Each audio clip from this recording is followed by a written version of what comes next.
Their name belonged to a blind piano tuner who had no idea they existed. Their leader survived a Vietnam wound, then buried two brothers in 30 days, a run of gold and platinum albums, a touring schedule that kept them on the road nearly all year, a single month in 1980 that shattered everything they had built. The man who wrote Can't You See never recovered. He died at 45, quietly, without ceremony, the way the whole story ended. This is the rise and fall of the Marshall Tucker Band, Spartanburg, South Carolina. Early 1970s. This was cotton mill country, a working-class town built on sweat, discipline, and pride. Not the kind of place that produced rock stars.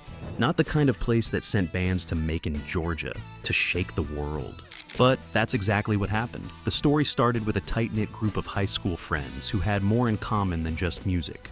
Toy Caldwell, Tommy Caldwell, Doug Gray, George McCorkle, Jerry Eubanks, and Paul Riddle grew up together in Spartanburg, sharing classrooms, basketball courts, motorcycle rides, and eventually a dream. They called themselves the Toy Factory at first, a nod to the band's primary songwriter and lead guitarist, Toy Caldwell. They played VFW halls and local bars, tearing through soul standards and rock covers, earning free steaks and beer more often than actual money.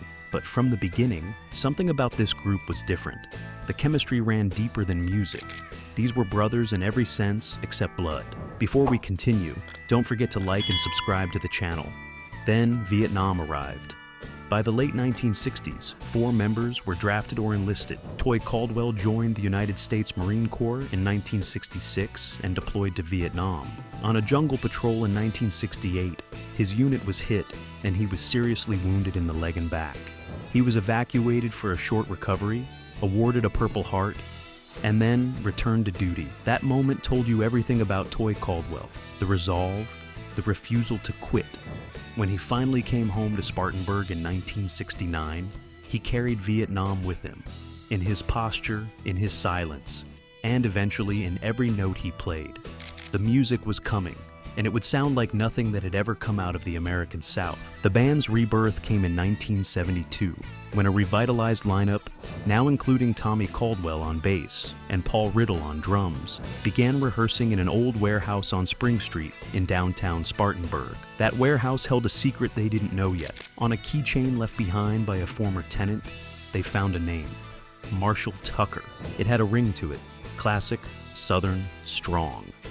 They adopted it without a second thought, never suspecting that Marshall Tucker was a real living person, a blind piano tuner with perfect pitch who had serviced the likes of Lawrence Welk and Liberace, a man who'd learned his trade at a school for the blind and deaf, and who had absolutely no idea a rock band had just borrowed his identity. Marshall Tucker himself only discovered the connection when a friend spotted his name on a concert marquee. He eventually became a beloved mascot of sorts, a symbol even of the God-given talent the band tried to bring to every performance. He lived to the remarkable age of 99, passing away in 2023. The quiet irony of a thundering rock band bearing the name of a gentle blind tuner became one of the great footnotes of Southern rock history. Their break came at a Spartanburg venue called The Ruins, where they opened for Wet Willie. Jimmy and Jack Hall of Wet Willie were so impressed, they personally instructed the band to leave a demo tape with Phil Walden at Capricorn Records in Macon. The initial response from the label offices was polite but cool, a standard "don't call us" brush-off. But Executive Vice President Frank Fenter listened to that tape and called them back the next day. Within 2 weeks of playing Grant's Lounge in Macon, they were signed. Producer Paul Hornsby, a former bandmate of Dwayne and Greg Allman, took the controls, determined to ensure the Marshall Tucker Band didn't simply sound like an Allman Brothers imitation. Working 15-hour sessions over 2 months, Hornsby incorporated flute, pedal steel guitar, and synthesizers into the arrangements. What emerged was something critics would later call progressive Southern, a blend of country swing, jazz improvisation, and hard-driving rock that had never quite existed before. The debut album dropped in 1973, and at its center sat a song that would outlive everything else they ever recorded. The Marshall Tucker Band's self-titled debut opened with Take the Highway, a 6-minute statement of intent built on Toy Caldwell's signature thumb picking and Jerry Eubanks' soaring flute. But the song that stopped people cold was buried deeper in the record. Can't You See didn't arrive with fanfare.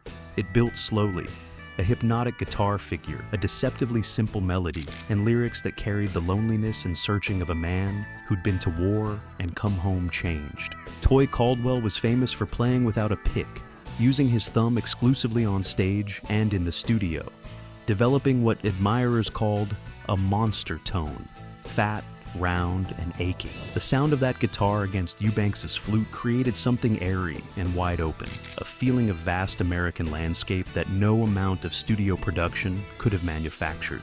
It had to come from the soul.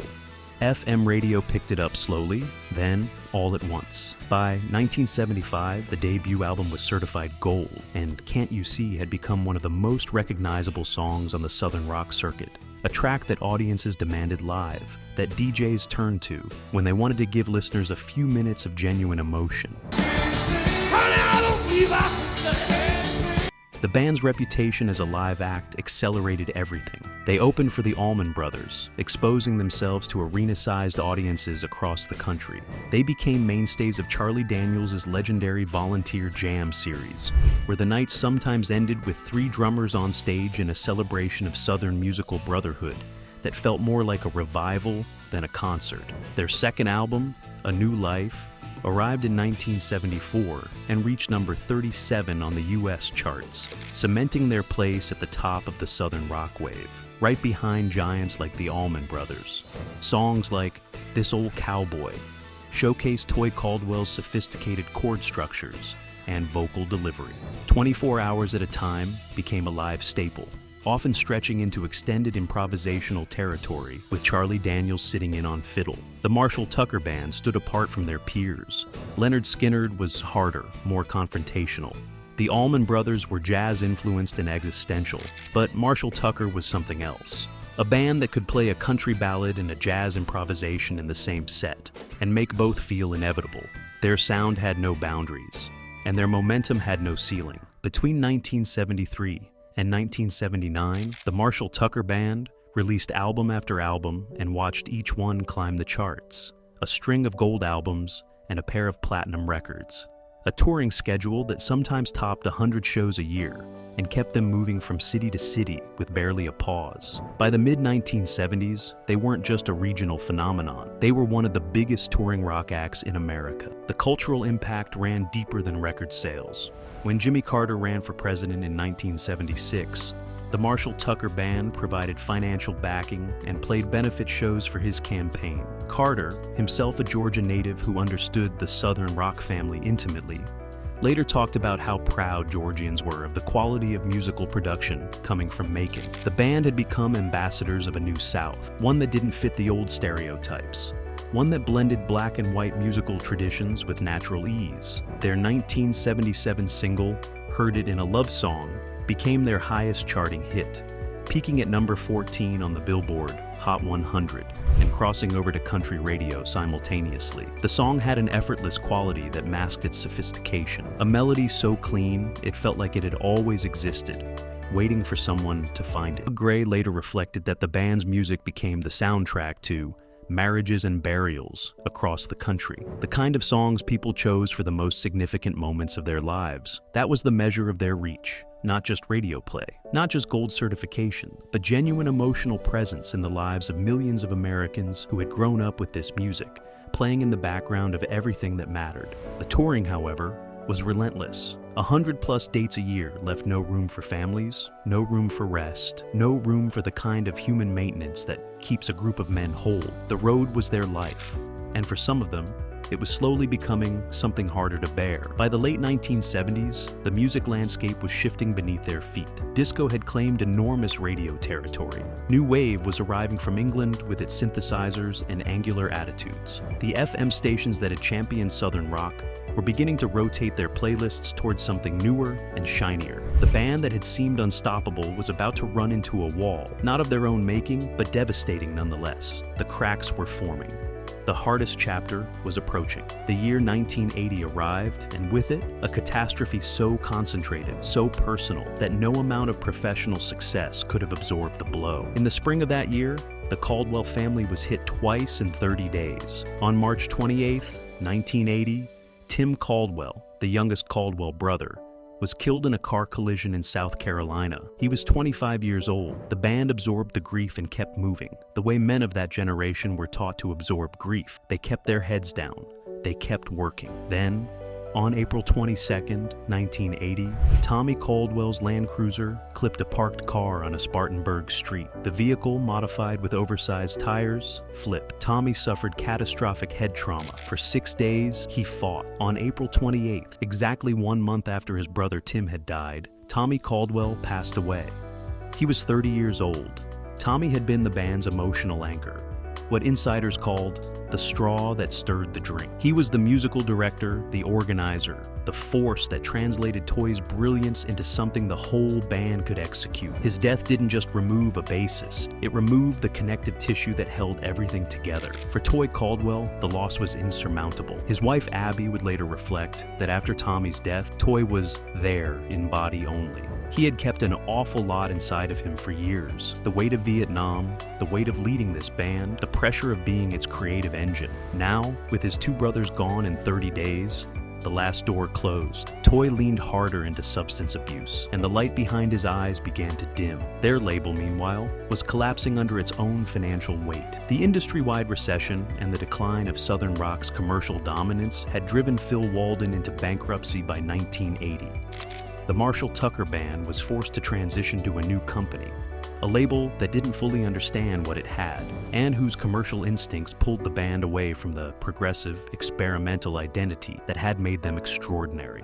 The albums that followed, 10th, Dedicated, Tuckerized, failed to achieve gold status. The fire was still there in moments, but the architecture had changed, the family had changed, and the man at the center of it all was fading. By 1983, Toy Caldwell contributed only 3 songs to the band's final recordings. In June 1984, he and George McCorkle and Paul Riddle quietly retired from the road. The original Marshall Tucker Band was over. After his departure from the band, Toy Caldwell largely withdrew from the mainstream music world. He formed the Toy Caldwell Band and played smaller shows, working closer to home, closer to the South Carolina soil that had always been his anchor. The arenas were gone. The gold records were past, but the music in him never stopped. In 1992, he recorded one final solo album, an eponymous record later reissued as Son of the South, with the help of his old friend Charlie Daniels. The album was a quiet masterpiece, featuring guest appearances by Greg Allman and Willie Nelson. Allman joined Caldwell on a soulful collaboration called Midnight Promises. Willie Nelson brought his weathered voice to a version of Nightlife. And buried in the track list, like a farewell letter, was a live version of Can't You See, the final documented recording of Toy Caldwell performing the song that had defined his life. On February 25th, 1993, Toy Caldwell died in his sleep. He was 45 years old. Initial reports attributed his death to viral myocarditis. A later toxicology report revealed cardiac arrest due to cocaine ingestion. The details were painful, but the larger truth was simpler and sadder. A man who had survived a battlefield wound in Vietnam, who had buried 2 brothers in 30 days, who had carried the creative soul of one of the great American bands on his shoulders for over a decade, had finally been worn away by everything the years had asked of him. The Southern rock community absorbed the news quietly. There was no dramatic public reckoning, no cultural moment of mourning proportionate to what had been lost. Toy Caldwell slipped away the way the band itself had, gradually, without spectacle, the way things end in the real world rather than in legend. Doug Gray continued to carry the Marshall Tucker Band name forward through the decades that followed, maintaining the band as a working, touring entity and honoring the memory of everything they had built together. Jerry Eubanks played until his retirement in 1996. George McCorkle passed away in 2007. The original brotherhood, one by one, was gone, but the music they had made together, born in Spartanburg, shaped by Vietnam, recorded in Macon, and carried across more than 100 stages a year, that music refused to go quietly. Today, decades after those gold and platinum records were certified, the Marshall Tucker Band's music continues to find new ears. Can't You See has been covered by the Zac Brown Band and Kid Rock, introducing the Spartanburg sound to generations that never caught it on FM radio the first time around. Alabama modeled their sound and image on the Marshall Tucker blueprint, helping carry the torch of Southern musical storytelling into the modern country era. Charlie Daniels, a lifelong champion of the band, said it plainly and simply: the Marshall Tucker Band helped originate and personify what the world came to know as Southern rock. Their influence ran further than most people realized. Ed Roland of Collective Soul pointed back to their catalog as a foundational influence. The Kentucky Headhunters and Travis Tritt both acknowledged the debt. Even the Zac Brown Band's ability to blend country, jazz, and blues without apology traces its roots to the path Toy Caldwell first cut in 1973 on the stages of the American South. The man whose name graced all of it, Marshall Tucker, the blind piano tuner from Spartanburg, lived to see the legacy grow. He passed away in 2023 at the age of 99, having spent decades as the quiet, beloved symbol of something he never planned for. A man who had nothing to do with rock and roll, whose name ended up on a wall full of gold and platinum records, who became the unlikely face of the idea that great music carries the identity of the people and places that made it possible. The Marshall Tucker Band came from a cotton mill town. They came from Vietnam. They came from VFW halls and family tragedy, and the particular longing of men who had seen too much and needed somewhere to put it all. They put it in the music, and the music held. The Marshall Tucker Band proved that the deepest music comes from the deepest places, not studios or formulas, but brotherhood, loss, and the refusal to stop. Gold and platinum records couldn't shield them from heartbreak, but those songs outlasted every tragedy. They still play on classic rock radio. They still move people. When you hear Can't You See, does it take you somewhere? Drop it in the comments, and don't forget to like and subscribe for more stories from rock's greatest era.